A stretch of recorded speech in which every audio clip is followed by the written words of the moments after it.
తెలంగాణలో భారతీయ జనతా పార్టీ స్ట్రాంగ్గానే ఉంది. బట్ అక్కడ క్రిందటిసారి పొత్తుల ఎత్తుల ఇంపాక్ట్ ఏదైతే బీఆర్ఎస్తో పొత్తుందేమో అన్నటువంటి అనుమానమే బీజేపీ ఎదుగుదలకి దెబ్బతీసింది. తర్వాత పార్లమెంట్ ఎన్నికల నాటికి ఆ అనుమానం పోవడం వలన అన్ని సీట్లు సాధించగలిగారు. అంటే బీజేపీకి తెలంగాణలో ఉన్నటువంటి బీజేపీ పట్ల ఉన్న నమ్మకం స్పష్టమవుతుంది.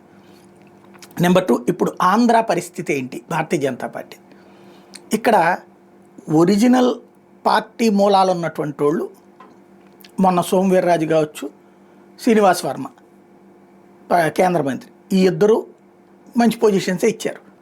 వాళ్ళ కోసం పార్టీ చాలా సీరియస్గానే ఎఫర్ట్ పెట్టి, బట్ ఆ స్థాయికి ఎదుగుతున్న నేతలు ఎవరు?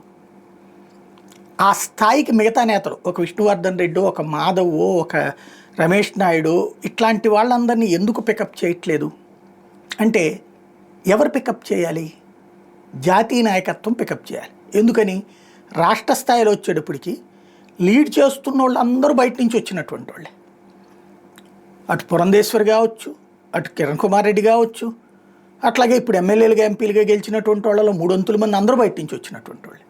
ప్లస్ వాళ్ళందరూ తెలుగుదేశం ఆత్మతో పనిచేస్తున్నటువంటి వాళ్ళే ఉన్నారు.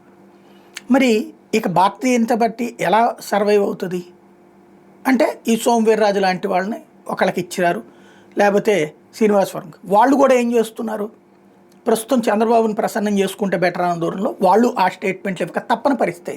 ఎందుకంటే వాళ్ళని ఒక వేరేగా చూస్తున్నారు, టార్గెట్ చేస్తున్నారు మీడియా. కాబట్టి వాళ్ళు కూడా సరెండర్ అని చెప్పను, కానీ వాళ్ళు కూడా ఈ రూట్లోనే ఆలోచించడం, అనుగుణంగానే ప్రవర్తించేటటువంటి తరహాలు తప్పట్లేదు వాళ్ళు.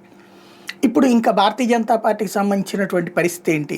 ఇది ఎందుకు ఇప్పుడు మాట్లాడాల్సి వస్తుందంటే విజయసాయి రెడ్డి జాయిన్ అవుతారు అన్నటువంటి.